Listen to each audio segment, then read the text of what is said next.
Bendecida noche, amados hermanos.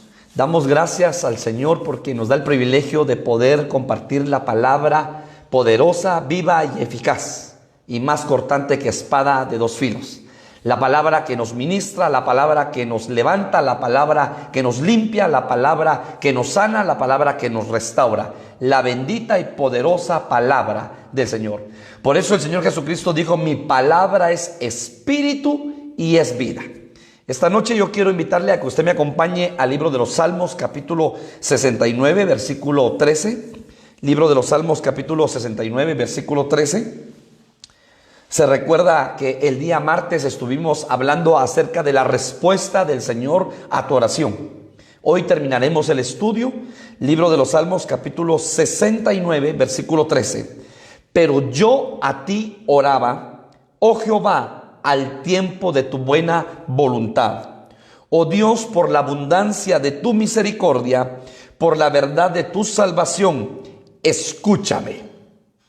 Versículo 16. Respóndeme, Jehová, porque benigna es tu misericordia. Mírame conforme a la multitud de tus piedades. Quisiera pedirle que usted, juntamente con su familia, me ayude a orar por peticiones, las peticiones de los hermanos de Quetzaltenango, las peticiones de los hermanos de Escuintla, las peticiones de los hermanos de México, las peticiones de los hermanos de Guatemala, y por todas las oraciones y peticiones, hermanos amados, que muchos amigos nos han escrito para que oremos por sus vidas. Oremos, Padre. Ponemos en tus manos la vida de tu pueblo, la vida de los amigos que nos ven por medio de las redes, Señor, para que tu misericordia, tu gracia, tu bondad, tu fidelidad sea derramada sobre cada vida, sobre cada corazón. Padre del cielo, sé propicio a nuestras vidas, sé propicio a cada necesidad.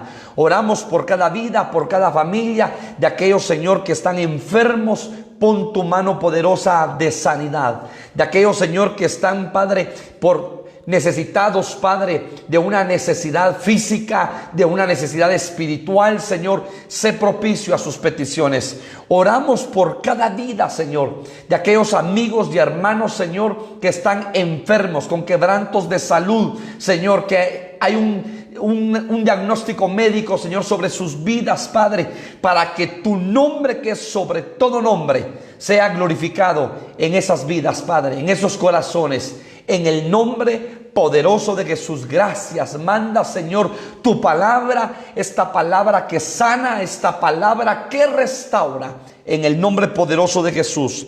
Amén y amén.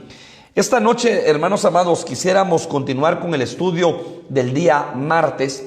Y si usted se recordará, el día martes hablamos acerca de cómo hay hombres a la luz de la palabra que oraron, que clamaron, que gimieron delante del Señor, que intercedieron, y cómo el Señor escuchó sus oraciones. Y el primer hombre, hermanos amados, permítame hacerle un preámbulo, fue Moisés. Moisés, hermanos amados, intervino y se puso en medio de Dios y en medio del pueblo, y clamó misericordia y le hizo recordar al Señor que el pueblo de Israel era un pueblo, pero un pueblo que tenía un pacto, un pueblo donde Dios había hecho un pacto con Abraham, que ciertamente lo bendeciría, lo engrandecería, y que de sus lomos saldría una gran nación. Y entonces Moisés clama delante del Señor, y el Señor aplaca su ira. Y dimos como base Éxodo capítulo 32, versículo 10. La ira de Jehová se había encendido contra Israel, porque Israel, en lugar de alabar y de adorar al Señor, le dijeron a Aarón que le levantara un Dios. Y entonces Aarón, hermano, le pide todo el oro, los arcillos, los pendientes a Israel, y se lo llevan, y entonces Aarón fabrica un becerro de oro. Y hacíamos una pregunta: ¿qué tenemos nosotros? ¿Arca del pacto o becerro de oro? Y lo importante es que tú y yo tengamos el arca del pacto, la presencia de Dios en nuestras vidas. ¿Por qué? Porque el pueblo de Israel, que al final decidió adorar y bendecir, óigalo bien, al becerro de oro. Después, hermanos amados, el Señor por medio de Moisés le dice, bueno, ¿quiénes están a favor de Jehová y con Jehová? ¿Y quiénes están? Y entonces empieza a hablar, hermano amado, Moisés, de aquellos hombres que provocaron que se levantaran contra Moisés. Y entonces, hermanos, la tierra se los tragó. Luego hablamos acerca de otro hombre llamado Elías. Elías, un siervo del Señor, que lo dice Santiago, un hombre del Señor, pero que tenía pasiones, igual que todos los hombres. Sin embargo, tiene la capacidad, la unción y el poder para poder abrir y cerrar cielos. Que por la oración de Elías, el cielo se abre, y por la oración de Elías, el cielo se cierra. Por 42 meses, el cielo estuvo cerrado. Y hacíamos una reflexión, una pregunta: ¿tú tienes cielos abiertos o tienes cielos cerrados? Qué tan importante es que cuando clamemos, cuando oremos, lo hagamos con fe y que le pidamos al Señor. Elías es un profeta que reconcilia al pueblo con Dios y empieza a restaurar el altar, porque el altar estaba destruido y abandonado, y empieza a levantar y a restaurar ese altar para que la gloria y el fuego de Dios descendiera sobre ese altar. Hablamos también, hermanos amados, de otro hombre llamado, otro siervo llamado el profeta Jonás. Cómo Jonás desobedece al Señor y cómo esa desobediencia le trae una consecuencia. Al final, nosotros como hijos de Dios sabemos que nuestras decisiones van a traer buenas consecuencias o malas consecuencias. Y definitivamente Jonás, hermanos amados, fue un profeta de Dios que aprendió obediencia en medio del proceso. ¿Por qué? Porque sabe que cuando él le desobedeció, el Señor abre una puerta dimensional y viene un monstruo marino y se traga a Jonás. Y Jonás está 3 días y 3 noches en el vientre de ese pez o de ese monstruo marino. Y entonces Jonás clama en lo profundo del Seol. Y hablábamos que cómo Jonás, ¿qué vio Jonás? Para Jonás pudo entender y ver con los ojos del Espíritu que estaba en lo profundo del Seol. Y entonces ahí clama. Y Jehová, nuestro Dios, que es un Dios de misericordia, un Dios de amor, un Dios de gracia, lo perdona. Y hermanos amados, ordena que ese monstruo marino nuevamente escupa a Jonás. Y Jonás sale a predicar a Nínive, un pueblo que era lleno de iniquidad, un pueblo que había ofendido el corazón de Dios, un pueblo que pecaba. Y hermanos amados, cómo con esa predicación más de 120,000 personas se convierten al Señor. El rey de Nínive, hermanos, pide que todo el pueblo ayune, que todo el pueblo clame misericordia. Y hermanos, ante un corazón contrito y humillado, Dios nunca lo va a menospreciar. La oración de ese pueblo fue escuchado, y dice la palabra que donde sobreabundó el pecado, sobreabunda la gracia y la misericordia del Señor. Y entonces el Señor perdona a ese pueblo de Nínive. Y también vimos como cuarto siervo, hermanos, la oración que hace Ezequías, y vimos cómo el rey Senaquerib se levanta contra Judá, contra Israel, para destruirlos, y les da un consejo y les dice que no confíen en Dios, porque las otras naciones que Senaquerib había conquistado y destruido, nadie se había intervenido. Y entonces ahora Israel, que clama a Jehová y que le mandan a Isaías para que ore y que clame, Isaías clama y ora a Jehová y le envía una respuesta al rey. Y le dice que confíe en el Señor y que espere en el Señor, porque él va a ver cómo sus propios enemigos van a ser destruidos. Y entonces Jehová manda el ángel al campamento de Siria, y el ángel de Jehová esa noche hace una matanza de 185,000 hombres y destruye el ejército del rey Senaquerib. Y entonces vemos, hermanos amados, cómo Dios en su poder y en su misericordia le da la victoria a Ezequías. Y entonces, hermanos amados, vemos cómo el Señor responde a la oración de Ezequías y a la oración de Isaías, el siervo que clamó. Entonces hablábamos y hacíamos una pregunta: ¿le creemos a las promesas de Dios? ¿Le creemos a la palabra de Dios? ¿O creemos más a las noticias, creemos más a lo que el mundo está diciendo. Qué tan importante es que tú y yo creamos a las promesas del Señor, a la palabra del Señor, porque Él no abandona la obra de sus manos. Ahora yo quiero seguir, hermano, con algunos otros siervos que encontré a la luz de la palabra, y quiero que me acompañe al libro de Esdras, por favor. Esdras, capítulo 10. Esdras, capítulo 10. Usted sabe que Esdras era un sacerdote, y entonces Esdras capítulo 10 versículo 1 dice la palabra: mientras oraba Esdras y hacía confesión, llorando y postrándose delante de la casa de Dios, se juntó a él una muy grande multitud de Israel, hombres, mujeres y niños, y lloraba el pueblo amargamente. Entonces respondió Secanías, hijo de Jehiel, de los hijos de Elam, y dijo a Esdras: nosotros hemos pecado contra nuestro Dios, óigalo bien, pues tomamos mujeres extranjeras de los pueblos de la tierra, mas a pesar de esto aún hay esperanza para Israel.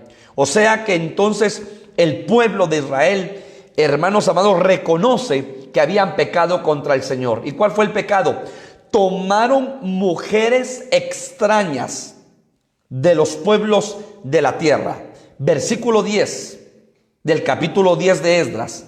Y se levantó el sacerdote Esdras y les dijo: vosotros habéis pecado, por cuanto tomasteis mujeres extranjeras, añadiendo así sobre el pecado de Israel. Entonces paremos acá. Israel ahora comete un pecado, y Esdras clama misericordia para que el Señor perdone a Israel. Y la orden es que expulsen a todas las mujeres extranjeras que Israel había tomado, juntamente con los hijos que ellas ya habían tenido. Óigalo bien. ¿Y por qué? Porque eran mujeres extranjeras al pueblo de Israel. Entonces aquí hay una gran lección, hermanos amados y amigo que tú me escuchas. Aquí hay una gran lección. ¿Por qué? Porque hay cosas que no le agradan al Señor, que están en nuestro corazón, cosas que están en nuestra alma, situaciones que se viven en nuestro hogar que no le agradan al Señor. ¿Por qué? Porque son extranjeras. Recordemos que el pueblo del Señor tiene una ciudadanía, y la ciudadanía del pueblo del Señor está en los cielos, no en la tierra. Ciertamente estamos en esta tierra, pero la palabra lo dice, mas no somos de esta tierra, sino que nuestra ciudadanía está en los cielos. O sea, hermanos amados, que nosotros venimos del cielo a la tierra, y aquí nosotros estamos como extranjeros, mas no somos de esta tierra. Y entonces vamos a regresar un día a nuestra casa celestial. Y eso lo dice la palabra en el Salmo capítulo 23, versículo final. Y a la casa del Señor regresaré, dijo el profeta David. Entonces tomemos nota que ciertamente estamos como peregrinos en esta tierra, mas no somos de esta tierra. Entonces Israel cometió un pecado, porque el pecado fue mezclarse con mujeres extranjeras. ¿Y qué significa, hermanos amados? Extranjero significa extraño, significa forastero. Pero entonces en el diccionario dice que es muy distinto a lo habitual, raro y diferente, ajeno a la naturaleza o condición de una cosa de la que forma parte. Entonces paremos acá. La iglesia tiene una naturaleza, y la naturaleza que tiene la iglesia es una naturaleza divina. Entonces, cuando hay algo extranjero dentro de la iglesia, hablando del cuerpo de Cristo, entonces, ojo, porque entonces, hermano, es algo raro o diferente a lo habitual o a su propia naturaleza. Entonces tenemos que tener cuidado qué cosas extranjeras o extrañas hemos metido a nuestro corazón. Entonces, ¿por qué? Porque lo que le pasó a Israel es sombra y figura para la iglesia en este tiempo final. Y entonces en el campamento de Israel, ¿qué sucedió? Metieron mujeres extrañas de otros pueblos y pecaron contra el Señor. Y eso es solamente una figura, porque entonces hay cosas en las cuales nosotros hemos permitido que se metan a nuestro corazón, que son cosas extrañas, que van en contra de nuestra naturaleza. Porque le recuerdo que usted tiene una naturaleza, y es una naturaleza divina. Porque Cristo, hermanos, el autor y consumador de nuestra fe, óigalo bien, el Espíritu de Cristo se metió adentro de usted y se metió adentro de mí.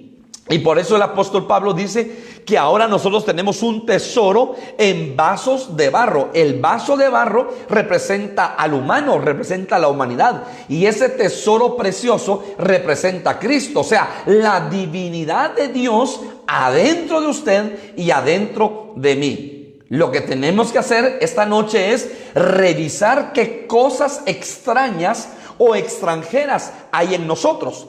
Y déjeme decirle que la palabra del Señor dice en el Evangelio de Marcos que hay 13 cosas que contaminan al hombre. Óigalo bien, 13 cosas que contaminan al hombre, porque lo que contamina al hombre es lo que sale del corazón. Marcos capítulo 7, versículo 21.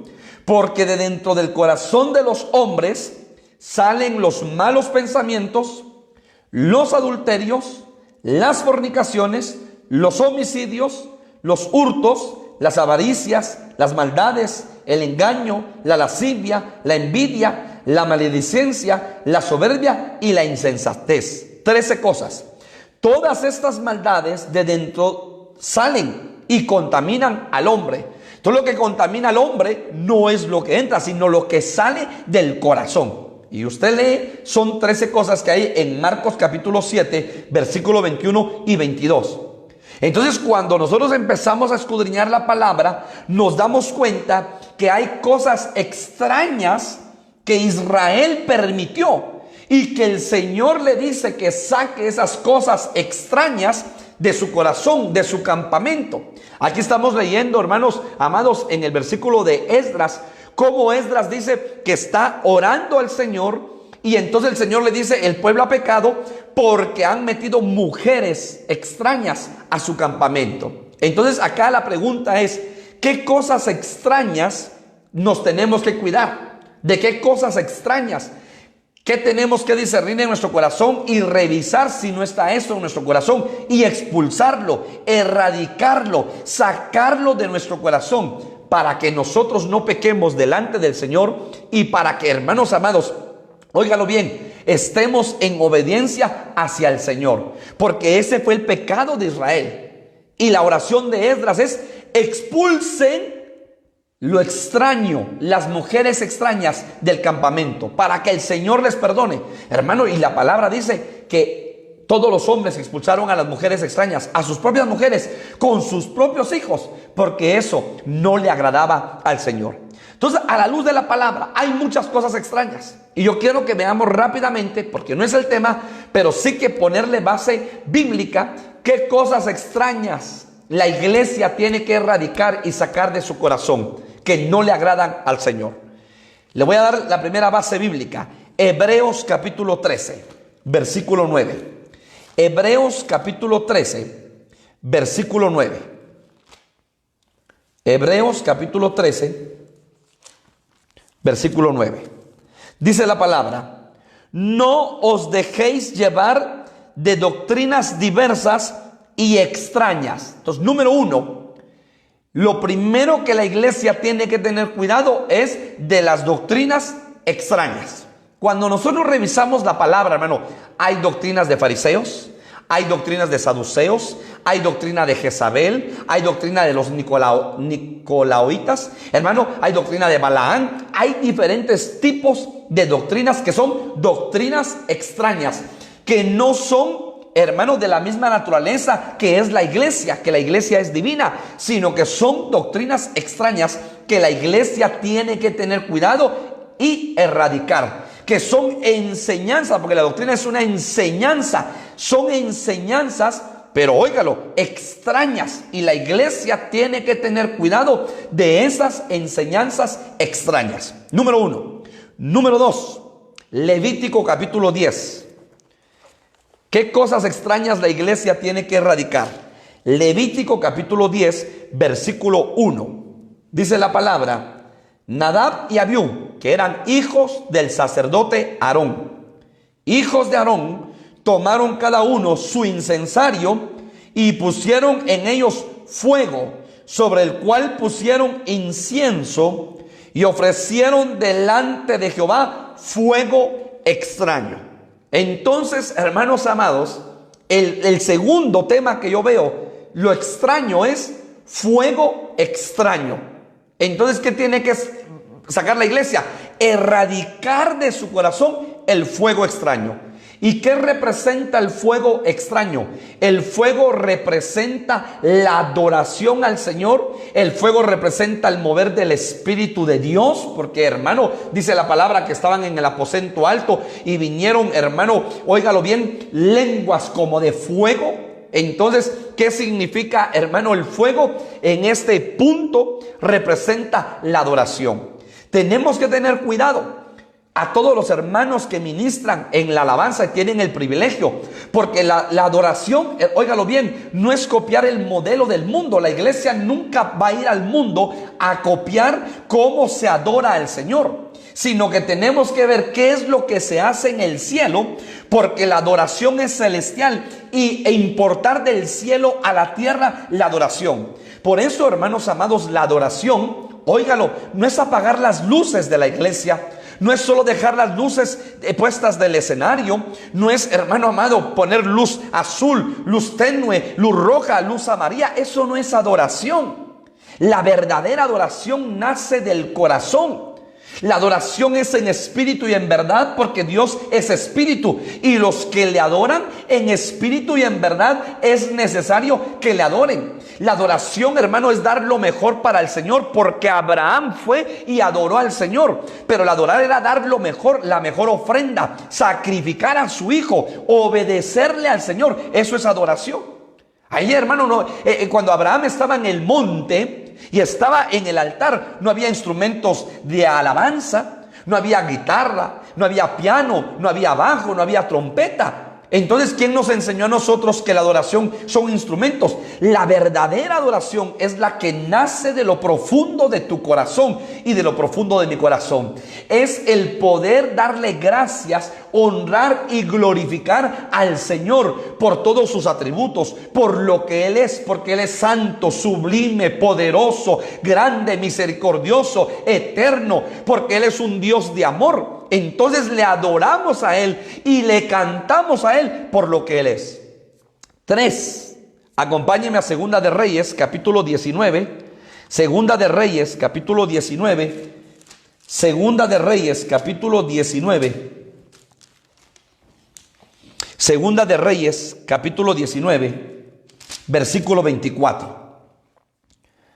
Yo he cavado y bebido las aguas extrañas, he secado con las plantas de mis pies todos los ríos de Egipto. ¿Qué representan las aguas?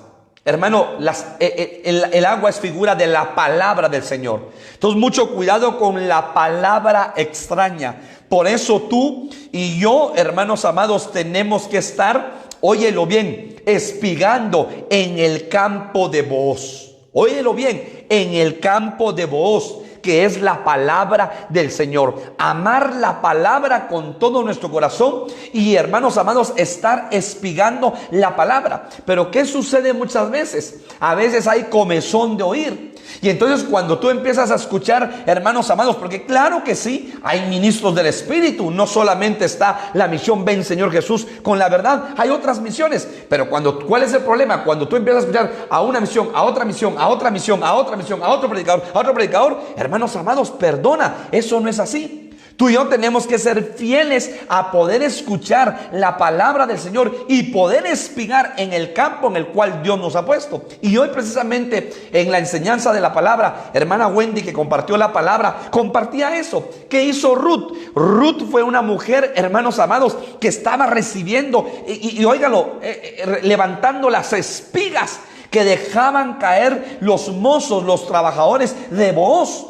Hermano, Ruth fue una mujer fiel a esto, a espigar en el campo que había sido puesto. Entonces, ¿qué pasa? Cuando tú, hermano, pones la televisión y escuchas a miles de predicadores y oyes miles de prédicas, hermanos amados, cuidado con la palabra extraña.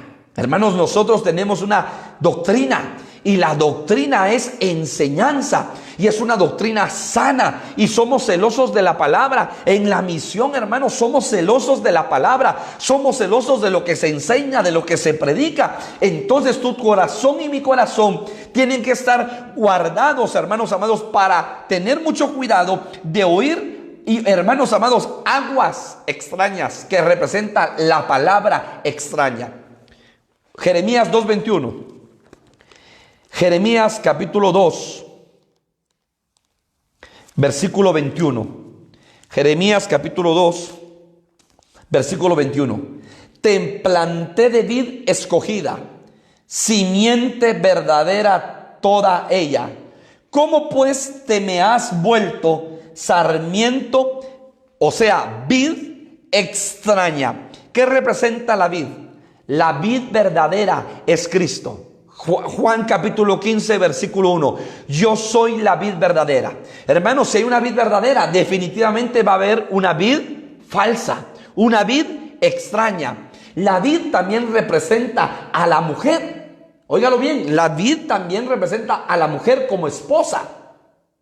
Entonces, ¿qué es lo que sucede? Tu mujer será como vid en tu mesa, dice la palabra en Proverbios. Entonces, ¿qué es lo que sucede? Cuidado, hermanos amados, con esa vid extranjera, con esa vid extraña. Cuidado, porque hay una vid verdadera y esa vid verdadera es Cristo. Y nosotros, hermanos amados, somos parte de esa vid. Nosotros somos parte. Por eso el apóstol Pablo dice, hermanos amados, que el Señor agarró y nos injertó en la vid verdadera. Nosotros que éramos una vid silvestre, fuimos injertados en la vid verdadera, que es Cristo. Entonces, cuidado con la vid extraña. Juan capítulo 10, Evangelio de Juan, capítulo 10, Evangelio de Juan, capítulo 10, versículo 5. Dice la palabra: mas el extraño no seguirán, sino oirán de él, porque no conocen la voz de los extraños. ¿De qué parábola está hablando? De la parábola del pastor, que las ovejas oyen la voz de su pastor. Si leemos el versículo 4, y cuando ha sacado fuera todas las propias, va delante de ellas, y las ovejas le siguen, porque conocen su voz. Mas al extraño no seguirán. Entonces, cuidado con la voz extraña, cuidado con las voces extrañas, cuidado con esas voces. Y esas voces extrañas representan la alabanza. Cuidado con esas voces extrañas, hermanos amados.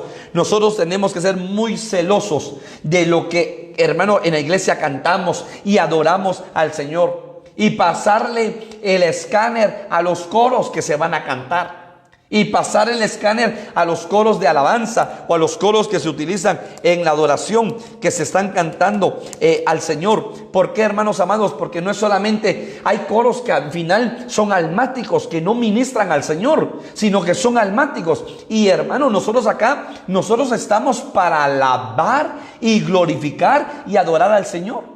El director de la alabanza está llamado porque él es el Judá, y dice la palabra que suba Judá primero. Entonces el director de la alabanza está llamado para llevarnos a la presencia del Señor. Aquí no es, hermano, por favor, yo quiero que usted cante esa, y otro hermano, yo quiero que usted cante la otra porque esa me hace llorar. No, hermanos amados, aquí el único digno de honra, gloria, alabanza, adoración, exaltación es el Señor Jehová de los ejércitos. es Jesucristo. Entonces acá el director tiene que ir conectado al cielo para que cuando ministre, él toque lo que el Espíritu quiere llevarle al Padre como una ofrenda agradable delante del Señor. Y no lo que de repente los hermanos, por eso yo le he dicho a los directores de la iglesia, hermano, acá con nosotros, les he dicho, ustedes vienen a alabar y adorar al Señor en espíritu. No vienen ustedes a cantarle al pueblo.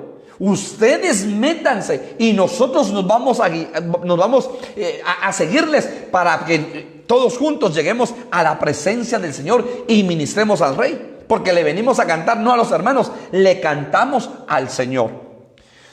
Siguiente, Salmo 114:1. Lengua extraña. Salmo 114:1. Salmo 114:1. Óigalo.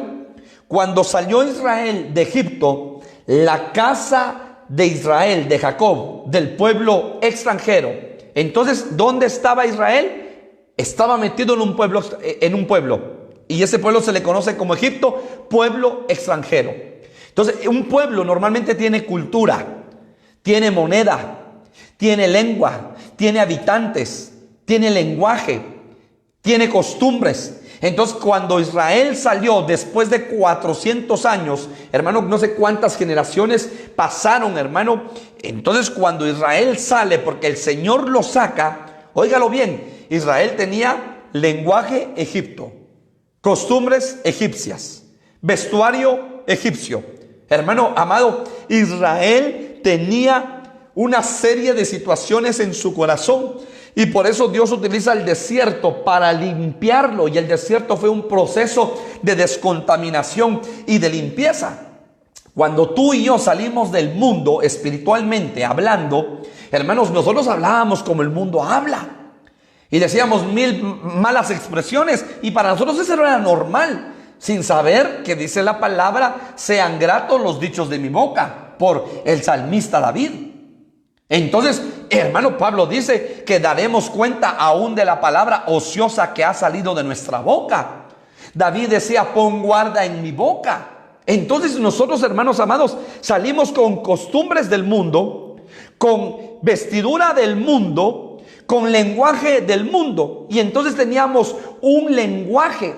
Hermanos amados, el oír ministración, salvación, redención, justificación, liberación, sanidad, palabra de Dios, rema, logos, eso no era nuestro lenguaje. Nosotros traíamos un lenguaje del mundo. Y entonces el Señor nos empezó a descontaminar y a descontaminar y a descontaminar hasta que empezamos, hermanos amados, óigalo bien, a entender el lenguaje espiritual. Por eso este lenguaje espiritual muchas veces cuando no se tiene al Espíritu Santo no se comprende. Hermanos amados, cuando se habla de la palabra, ¿por qué? Porque es un lenguaje espiritual, no es lenguaje extranjero, es un lenguaje espiritual. Entonces Israel, Dios lo saca con mano fuerte de el pueblo extranjero, pero Israel venía contaminado con un lenguaje que no era el lenguaje espiritual. Y entonces cuidado con ese lenguaje que puede haber en tu corazón o en mi corazón que no le agrada al Señor.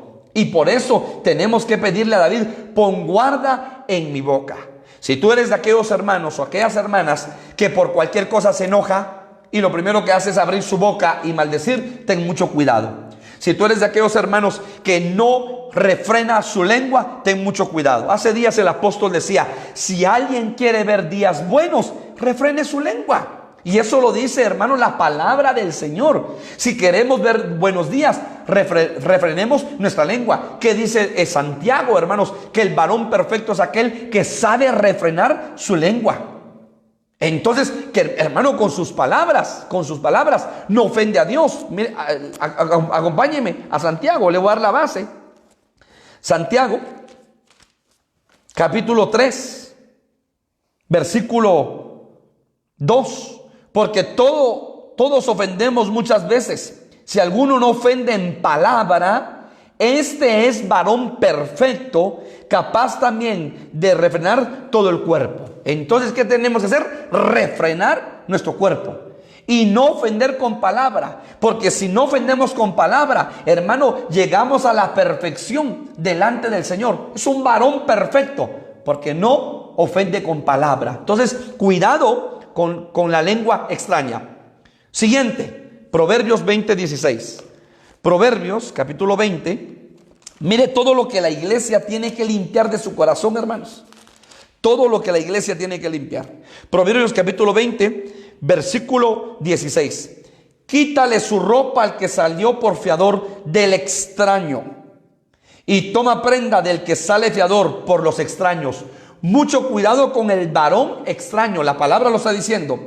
Quítale su ropa al que salió por fiador del extraño. Entonces, hermanos, tenemos que tener cuidado de ese varón extraño, porque ese varón extraño, una de sus características es que usurpa funciones. Mucho cuidado.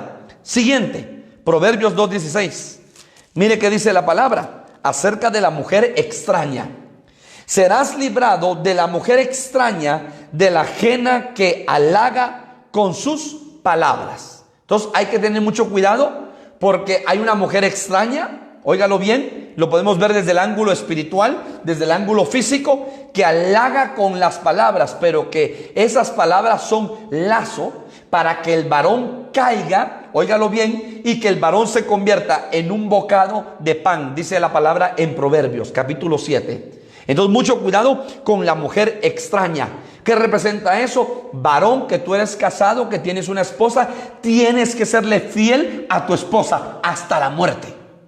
Tienes que serle fiel a tu esposa, porque van a haber en el mundo muchas mujeres extrañas que van a tirar lazo a tus pies. Y el Señor te está diciendo, cuídate, líbrate de la mujer extraña, de la ajena que halaga con sus palabras. Hermano, aquí está esto para poder sacar un estudio completo de todo lo extraño que tenemos que erradicar de nuestro corazón y de poder profundizar en cada uno. Yo solo le estoy dando una pincelada. Sofonías capítulo 1, versículo 8. Mire qué dice la palabra en Sofonías capítulo 1, versículo 8. Sofonías capítulo 1, versículo 8.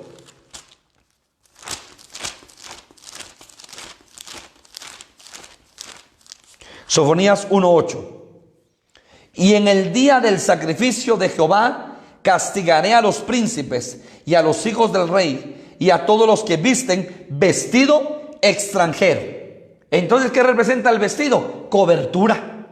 Recuerdes, hermano, que José a todos sus hermanos les dio una muda de vestido, pero dice que a Benjamín, su hermano pequeño, hermano de padre y de madre, le dio 5 vestidos. ¿Y qué representa, hermanos amados, el vestido? Cobertura ministerial. Porque hay 5 ministerios en el cuerpo de Cristo, que son los regalos, que fueron los domas que el Señor dio para la edificación de su iglesia. Entonces, estos ministerios representan 5 vestidos, hermano amado, que la iglesia tiene que tener. Entonces, cuidado con el vestido extranjero, con el vestido como usted lo está leyendo. A todos los que se visten de vestido extranjero. Y usted se recordará, hermanos amados, que los gabaonitas fueron sagaces que engañaron a Josué.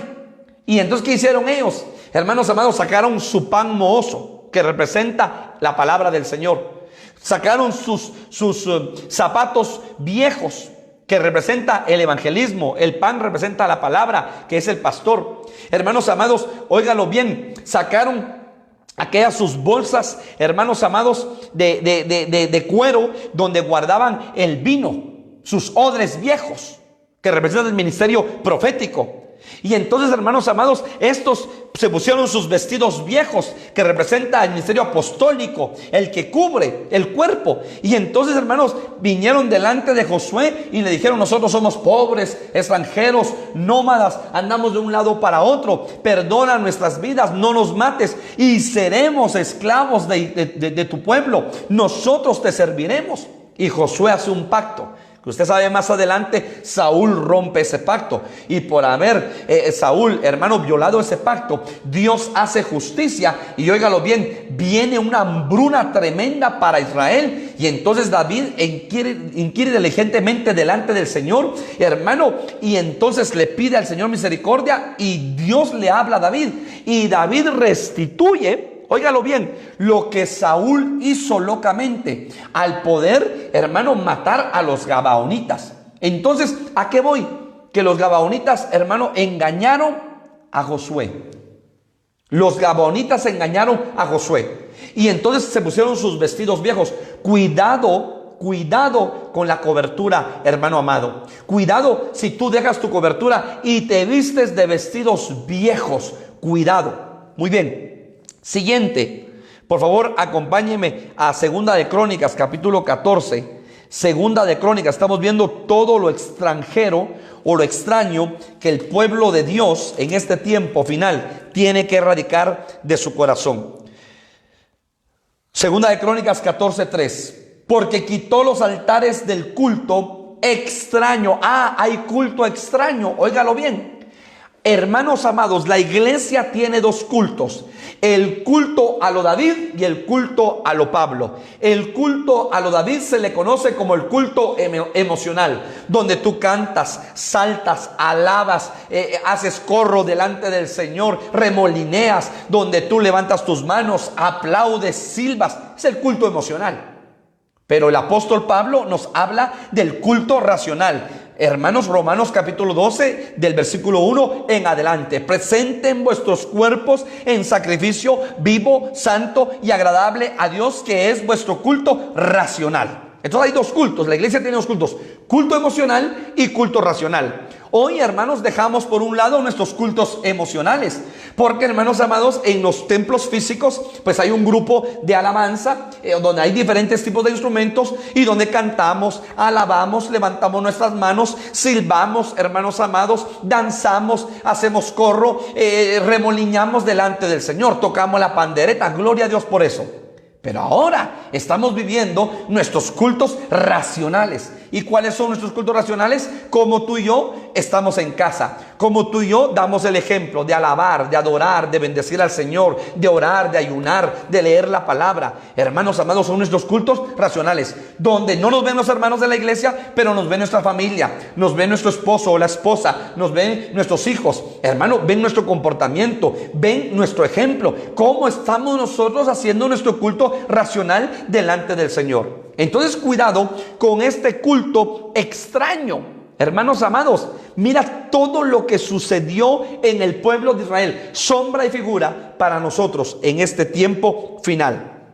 Y hermano, esos cultos extraños es porque hay una mezcla de paganismo, óigalo bien, y la iglesia tiene que tener cuidado, hermanos, y ser celosos para que Babilonia no entre a la iglesia, porque Babilonia es una potestad, hermanos amados, donde trae una contaminación de la doctrina de los nicolaitas, de la doctrina de los saduceos, de los fariseos, hermano, donde, óigalo bien, se mueve un espíritu jezabélico. Eso lo tenemos que erradicar de nuestros corazones y, por supuesto, de la iglesia, del pueblo del Señor. Éxodo capítulo 30. ¿Qué más extraño? Mire, qué más extraño. Éxodo capítulo 30, versículo 9. No ofreceréis sobre él incienso extraño. No ofreceréis sobre él incienso extraño, ni holocausto, ni ofrenda extraña. Entonces aquí está hablando del incienso extraño. ¿Y qué es el incienso? ¿Qué representa la palabra? Oración, la oración. Entonces tenemos que tener cuidado, hermanos amados. Aquí no solo es de poner la cabeza a quien ora por nosotros. Tenemos que tener cuidado, hermanos. Y por eso, bendita las ovejas que tienen una cobertura, que tienen un pastor, que pueden consultar, que pueden llamar, que los pastores, hermanos amados, nos preocupamos por las ovejas, en enseñar la palabra, la sana doctrina, que tengan la base, que tengan el fundamento, hermano, porque la palabra profética más segura es la palabra escrita, es los 66 libros que el Señor dejó, que es la Biblia, la palabra de Dios. Entonces, cuidado con eso que se le conoce, hermano, como incienso extraño, que es la oración extraña. Judas, capítulo Judas, versículo 7. Mire lo que dice Judas, versículo 7. Judas, versículo 7. Dice la palabra del Señor: como Sodoma y Gomorra y las ciudades vecinas, las cuales de la misma manera que aquellos, habiendo fornicado e ido en pos de carne extraña, dice la versión Dios habla hoy. En la Reina Valera dice: habiendo fornicado e ido en pos de vicios contra la naturaleza, fueron puestos por ejemplo. Pero la versión Dios habla hoy dice: habiendo fornicado e ido en pos de carne extraña. ¿Y de qué habla la carne extraña? Del desenfreno carnal. ¿De qué habla la carne extraña? Del Sodoma y Gomorra que puede habitar en nuestros corazones. Recordemos que estas dos ciudades, Sodoma y Gomorra, pecaron deliberadamente delante de los ojos del Señor. No tenían temor a Dios, pero había una familia, la familia de Lot, su esposa y sus dos hijas, que vivían en Sodoma y en Gomorra. Hermanos, cuando los ángeles llegan a sacar a la familia, número uno, la mujer de Lot voltea para atrás y se queda como estatua de sal. Pero lo más tremendo es que Lot escapa y se mete a una cueva. La orden era: huye al monte. Lot no obedece, se mete en una cueva. ¿Y qué sucedió en esa cueva? En esa cueva lo que sucedió es que las dos hijas de Lot, hermano, se acostaron con su padre y hay un incesto, y de ahí nacen dos naciones, los amonitas y la otra nación, hermano. Entonces, ¿qué significa eso? Lo que significa es que nosotros tenemos que tener cuidado del Sodoma y del Gomorra que puede existir en nuestros corazones y erradicarlo de nuestros corazones. Los amonitas y los moabitas, dos naciones, hermano, que fueron el fruto del incesto. O sea que Noé era padre y al mismo tiempo, hermano, era abuelo. Mire qué tremendo. Este Lot era padre y al mismo tiempo era abuelo. Entonces, hermano, 13 cosas extrañas que la iglesia tiene que erradicar de su corazón. Doctrina extraña, fuego extraño, aguas extrañas, vid extraña, voces extrañas, lengua extraña, varón extraño, mujer extraña, ropas extrañas, culto extraño, incienso extraño, carne extraña. Y óigalo, hermanos amados, me falta una, sarmiento extraño. Isaías capítulo 17. Isaías capítulo 17. 13 cosas extrañas. 13 cosas extrañas. Isaías capítulo 13, Isaías capítulo 17, versículo 10. Isaías 17, versículo 10. Óigalo bien. Porque te olvidaste del Dios de tu salvación y no te acordaste de la roca de tu refugio. Por tanto, sembrarás plantas hermosas y plantarás sarmiento extraño. ¿Qué es el sarmiento? Es el vástago de la vid, donde brotan las hojas. Y después de que da hojas, da flores, y después de esas flores da fruto. Entonces, ¿qué representa el sarmiento extraño? Representa la semilla, porque después cortan estos sarmientos y los vuelven a sembrar. Representa la semilla. Entonces, hermanos amados, tenemos que tener cuidado de la semilla extraña. Recordémonos que Jesús, el Señor, habló de una parábola de aquel hombre que había sembrado, pero dice que en la noche vino, óigalo bien, un extraño y en su terreno sembró semilla extraña. Entonces, 13 cosas que tenemos que erradicar de nuestro corazón. Vuelvo a la carga y quiero que usted me acompañe a Nehemías capítulo 13, versículo 10. Usted se recuerda, hermanos amados, que los libros del Señor están en orden. Por ejemplo, está Jueces y después de Jueces sigue Ruth. Y dice que los jueces, hermano amado, en el último capítulo y el último versículo, se vivía, hermano, un desorden.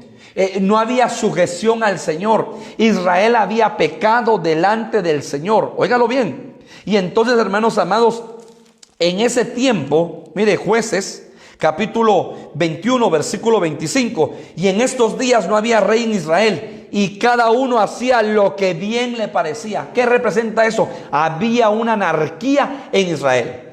Pero después del libro de Jueces sigue el libro de Ruth. ¿Y qué representa Ruth? Representa el matrimonio, porque Ruth se casa con Booz. Ruth representa la iglesia que se va a casar con su Booz, que es Cristo. Pero antes del casamiento, usted está leyendo el capítulo 21, versículo 25 de Jueces, ¿qué había? En estos días no había rey en Israel. Óigalo bien. Cada uno hacía lo que bien le parecía. Era una anarquía total. Una anarquía. El mundo tenía, hermano, en ese entonces Israel vivía una anarquía total. Un desorden delante de Dios. Pero ahora mire, después de Nehemías, ¿qué sigue? El libro de Esther. ¿Y qué representa Esther? La iglesia que se casa, hermano, con el rey Asuero, que representa a Cristo. Pero antes de Esther está el libro de Nehemías. Y Nehemías capítulo 13, que es su último capítulo, versículo 30. Mire, hermano, el trabajo de Nehemías. Dice la palabra: los limpié pues de todo extranjero, y puse a los sacerdotes y levitas por sus grupos, a cada uno en su servicio. Entonces, hermanos, aquí hay una oración, y es la oración de Nehemías. Lo que Nehemías está haciendo es, ¿qué hizo Nehemías? Limpiar al pueblo. Nehemías representa, hermano, los ministerios. ¿Qué hacen los ministerios? Hermano, predicar la palabra, porque es la palabra que limpia tu corazón y mi corazón. Entonces la predicación de la palabra, la administración de la palabra, ¿qué hace? Limpiar tu corazón. Porque antes de la boda, hermanos, el Señor va a limpiar a su pueblo, va a purificar a su pueblo para presentarla una iglesia limpia, resplandeciente, sin mancha y sin arruga delante del Señor. El apóstol Pablo dice, una iglesia gloriosa. Pero para que lleguemos a esa estatura de iglesia gloriosa, tiene que haber una limpieza, una purificación. Y la única forma de podernos purificar es por la administración, sacando todo aquello que no le agrada al Señor, sacando la lepra de nuestro corazón, pero también es a través de la palabra. Por eso los Nehemías de este tiempo, hermano, que somos los ministerios o los ministros, nuestra función es predicar la palabra, porque nosotros no podemos cambiar el corazón de nadie. El único que puede cambiar, transformar, el único que puede obrar poderosamente en cada vida es el Espíritu Santo, por medio de la palabra predicada, porque es el Espíritu el que acomoda la palabra en cada corazón. Y entonces el Espíritu, hermano, cambia al esposo, cambia a la esposa, cambia a los hijos, cambia al suegro, cambia a la suegra, cambia al cuñado, cambia al hombre, cambia a la mujer, cambia al joven. El Espíritu Santo es el único que cambia las vidas y los corazones de las personas. Pero ¿qué está haciendo Nehemías? Dice la palabra, los limpié pues de todo lo extranjero. ¿Qué está haciendo ahora, hermano, el Espíritu Santo? Limpiando a la iglesia de esas cosas extrañas que he compartido esta noche. Erradiquemos todo lo extranjero, porque eso extranjero no va con la naturaleza que nosotros tenemos. Adentro de nosotros hay una naturaleza divina, y entonces todo lo que hemos hablado tiene que ser expulsado de nuestro corazón. Bendito y exaltado sea el nombre del Señor. En estos 5 minutos que me quedan, otra oración. La oración del apóstol. Óigalo bien, la oración del apóstol. ¿Y qué hace el apóstol? Mire, hermano, qué tremendo. Hechos capítulo 9, versículo 36. Y hermano, ojalá que usted esté bien sentado en su silla para que no se caiga con lo que le voy a decir. El apóstol, la oración del apóstol, óigalo esto, desde este ángulo que le estoy dando, porque aquí hay 7 ángulos. Pero yo quiero que usted vea este ángulo, hermano, que yo veo a la luz de la palabra. La oración del apóstol es resucitar a los discípulos. Óigalo bien, la oración del apóstol es resucitar a los discípulos. Hechos capítulo 9, versículo 36. Hechos capítulo 9, versículo 36. Había entonces en Jope una discípula llamada Tabita, que traducido quiere decir Dorcas. Esta abundaba en buenas obras y en limosnas que hacía. Entonces paremos acá. le tengo una pregunta a usted. ¿Usted es, número uno, seguidor de Cristo? Número uno, ¿usted es seguidor de Cristo? Número dos, ¿usted es oveja o creyente? ¿Usted es discípulo? O sea, de oveja ya mutó a discípulo. Óigalo bien. ¿O usted, hermano amado, es ya siervo? No, o usted ya mutó a amigo. O usted ya no es amigo, ya es candidato o candidata a esposa del Cordero. Porque mire, hermano, a Jesús le seguían multitudes, pero Jesús en una oportunidad les dice: vosotros me seguís porque os doy de hartar, dice una versión, de comer, dice otra versión. Porque como vieron que Jesús había multiplicado los panes y los peces, dijeron: aquí tenemos comida de grolis, de regalado. Para los hermanos de México, grolis igual a regalado, lenguaje chapín guatemalteco. Aquí tenemos comida, sigamos a este hombre. Y hermano, ¿dónde va la gente? ¿Dónde va Vicente? Ay, hermano, dijeron ahí comida regalada, hasta las mascotas iban, hasta los perritos iban, porque dijeron: hasta el pan sobra y que nos den de comer a nosotros. Óigalo. Y Jesús, al ver las multitudes, decía: vosotros me seguís porque os doy de hartar. Había multitudes. Pero dentro de esas multitudes habían creyentes, porque habían personas que creían en la palabra, que miraban milagros, que miraban prodigios, que Dios cambiaba sus corazones por medio de la palabra y se convertían al Señor. Hermano, en una predicación en Pedro se convierte en 3,000 y otro día 5,000.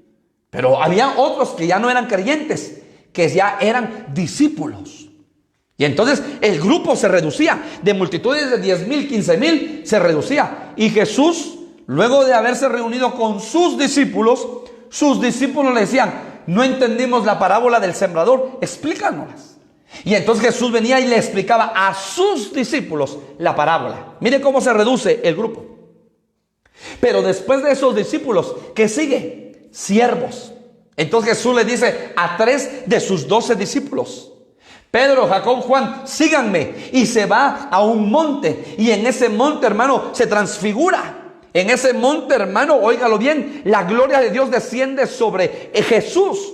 Y entonces Pedro, Jacob y Juan ven entonces a Jesús transfigurado. Y ven a Elías y ven a Moisés. Entonces ya no eran discípulos, sino que ya eran siervos. Pero de esos siervos había uno que era el amado. Entonces, después de ser discípulo, hermano, tú pasas, y de ser amado, y de ser discípulo y siervo, pasas a ser amado. El apóstol Juan. Usted lee el Evangelio de Juan, y hermano, el Evangelio de Juan no es escatológico. Óigalo bien, el Evangelio de Juan no es escatológico. En Mateo, en Marcos, en Lucas, usted ve más algún capítulo de los escritores de Mateo, Marcos y Lucas de escatología. Pero el Evangelio de Juan no es escatológico. Lo tremendo es que a Juan, el que ya no es siervo, sino que es amado, le revelan un libro completo llamado Revelación o Apocalipsis. Óigalo bien, de escatología completa. Entonces mire, hermano, qué grados hay en el Evangelio del Señor. Y después, hermano, cuando el Señor está hablando con Pedro, y entonces Pedro le dice: ¿y qué de este? ¿Y a ti qué? Si yo quiero que quede vivo hasta que yo regrese. Óigalo bien. Entonces, hermanos, a lo que voy es a lo siguiente: que usted y yo tenemos que ir caminando en el Señor, pero ir creciendo hasta llegar a la estatura del varón perfecto, de la plenitud de Cristo. No nos podemos quedar toda la vida como seguidores. No nos podemos quedar toda la vida solamente como creyentes. No nos podemos quedar toda la vida como ovejas sentada calentando una banca, una silla por 30, 40 años. ¡Qué tristeza! Hermano, tenemos que desarrollarnos a discípulos. Después de discípulos, ser siervos. Y después de ser siervos, ser amados, ser amigos. Y después ser candidatos para ser esposa de Cristo. Y entonces dice la palabra: se cumplirá por sus frutos. Te conocerán a ti y me conocerán a mí. Entonces, ¿a qué voy, hermanos? Que ser discípula, Dorcas es una discípula del Señor. Pero oiga la característica de los discípulos. Número uno dice que abundaba en buenas obras. O sea que el discípulo, una característica es que abunda en buenas obras. Hermano, dice la palabra que la fe sin obras es muerta. Que la fe sin obras es muerta. Y las obras sin fe es muerta. O sea que entonces Dios nos pide fe, pero nos pide obras. No solamente fe, sino también obras. Y nos pide obras, pero también agregarle fe. O sea que las obras y la fe van de la mano. Si no, nuestra fe es muerta. Eso lo dice la palabra. Entonces esta mujer abundaba en obras. Yo solo le hago una pregunta para que usted la discierna en su corazón. ¿Cuántas obras hizo el mes pasado? No me conteste. ¿Cuántas obras usted hizo el mes pasado? ¿Y qué más dice? Y en limosnas que hacía. Hermanos amados, ¿a cuántos usted ayudó? Ciertamente hay que llevar el pan espiritual, pero también cuando hay una necesidad, ¿usted fue movido a ayudar a alguna persona? ¿A ayudar y bendecir a una familia? ¿En poderle regalar un panito o unas 5 libras de azúcar o de arroz para esa familia? No me conteste. Y entonces, hermanos amados, la característica de esta mujer era que era una discípula. Pero enfermó. O sea que hay 2 tipos de enfermedad. Enfermedades del alma y enfermedades del cuerpo. Y quiero decirle algo. Cuando el alma se enferma, normalmente se enferma el cuerpo. Hermanos amados, está científicamente comprobado que las las enfermedades del cuerpo son porque hay enfermedades en el alma. El alma está enferma. El alma está triste, deprimida, angustiada, cargada, preocupada, desesperada. Hay personas que nunca dicen nada y no expresan sus sentimientos y callan y callan y callan, pero su alma está enferma. Hay personas que se sienten tristes, están rodeadas de otras personas, pero se sienten tristes, se sienten solas. La soledad mata, la soledad enferma. La soledad, hermano, provoca en el hombre o en la mujer la diabetes. Está científicamente comprobado.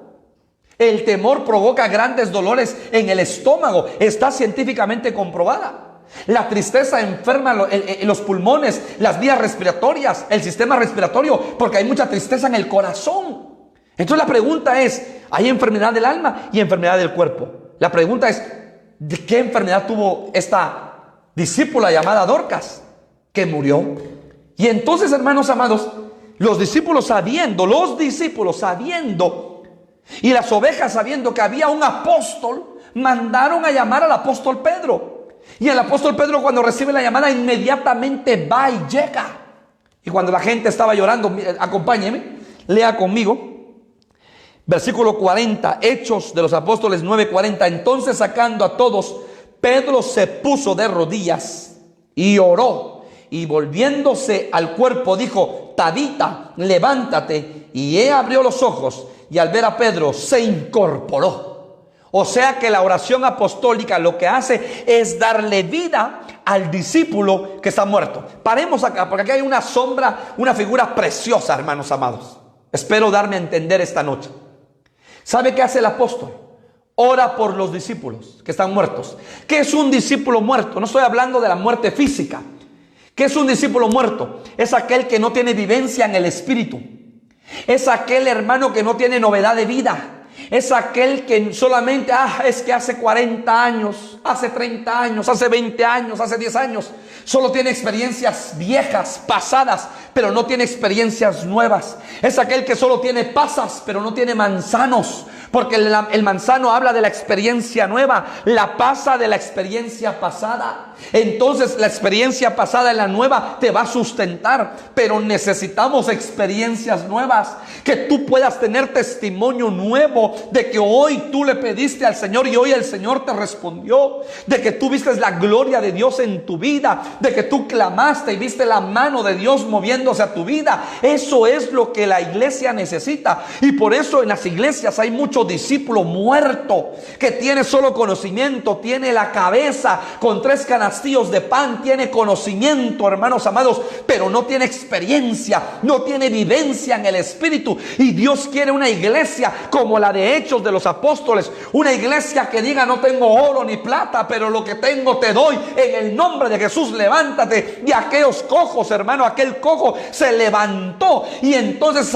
entró corriendo al templo y alababa y adoraba al Señor. La iglesia, hermano, tiene que ser una iglesia avivada en el espíritu, que tenga experiencia, que tenga unción, que tenga fuego de Dios en su vida y que dé de lo que tiene, amado hermano. Tú estás llamado no solo a calentar una banca, una silla en la iglesia. Tú estás llamado a hacer la obra del ministerio. Tú estás llamado para orar por los enfermos. Tú estás llamado a dar una palabra de vida y de esperanza a aquel que lo necesita. Tú estás llamado de parte de Dios, hermano, a hacer la obra del ministerio y a contar tu testimonio y a contar las experiencias, que hay un Dios vivo, poderoso, grande. Hay un Dios que oye la oración. Hay un Dios que mueve su mano poderosa. Hay un Dios que habla, hermano amado. Dejemos, hermanos amados, que el apóstol, el ministerio apostólico, ore y levante a los discípulos que están muertos. Porque el discípulo que está vivo tiene experiencia. El discípulo que está muerto no tiene experiencia, solo tiene conocimiento, pero no tiene experiencia. ¿Y qué dice la palabra? Y óigalo bien, versículo 42. Esto fue notorio en toda Jope.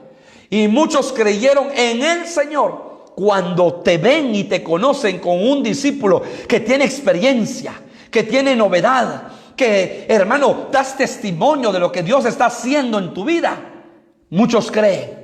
Porque ven en ti el cambio, porque ven en ti la novedad de vida, porque ven que tú eres diferente, porque tienes experiencia de Dios. Y aconteció que se quedó muchos días en Jope, en casa de un cierto Simón curtidor. Entonces la oración de Pedro, la oración apostólica, es que le da vida al discípulo que está muerto. Entonces, hermanos amados, yo veo a un Pedro, que es el apóstol Pedro, como apóstol, ora para que Dios levante de los muertos a los discípulos que no tienen experiencia. Hermanos amados, yo espero que si tú no tienes experiencia, hermanos amados, que nuestro apóstol ore y los ministros oremos por ti, para que el Señor te levante como un discípulo que tenga experiencia, que tenga novedad, que conozca y que vea la mano palpable de Dios en su vida, en los suyos, que vea cómo Dios se mueve, que se manifiesten los milagros, los prodigios, las maravillas, las señales en tu vida, que veas el poder de Dios, el mismo Dios de ayer, de hoy y de siempre. En Él no hay sombra de variación alguna. El Dios de David, el Dios de Moisés, el Dios de Elías, el Dios de Job, el Dios, hermano, de Jeremías, el Dios de Isaías, el Dios de Elías, es el Dios tuyo y el Dios mío. En Él no ha cambiado. Ese Dios que abrió los mares, ese Dios que hizo prodigios y maravillas en medio del desierto, es el mismo Dios que tú y yo tenemos que conocer a profundidad y enamorarnos de ese Dios cada día más. Y hemos de ver su mano poderosa manifestada en nuestras vidas. Cierra tus ojos esta noche. Padre, en el nombre de Jesús, gracias, porque vemos que a la luz de tu palabra hay hombres, siervos, que oraron y que tú les escuchaste. Esta noche, Señor, escucha nuestra oración. Esta noche mueve tu mano poderosa a favor de tu pueblo, a favor de tus hijos, a favor de tu iglesia, a favor de los amigos que nos escuchan, a favor de tus discípulos. Levanta discípulos, Señor. Aquellos discípulos que están muertos, levántalos con tu espíritu, Señor, y que tengan novedad de vida y que tengan, Señor, experiencias nuevas y continuas, porque este evangelio es poder de Dios. Este evangelio, como lo dijo el apóstol Pablo, es poder de Dios. Padre, que cada día conozcamos tu poder manifestado en nuestras vidas. Guarda a tu pueblo, bendice a tu pueblo y cada necesidad la ponemos en tus manos. Mueve tu mano y tu gloria a favor de tu iglesia. Gracias por tu palabra. Edifica cada corazón y cada vida en el nombre de Jesús.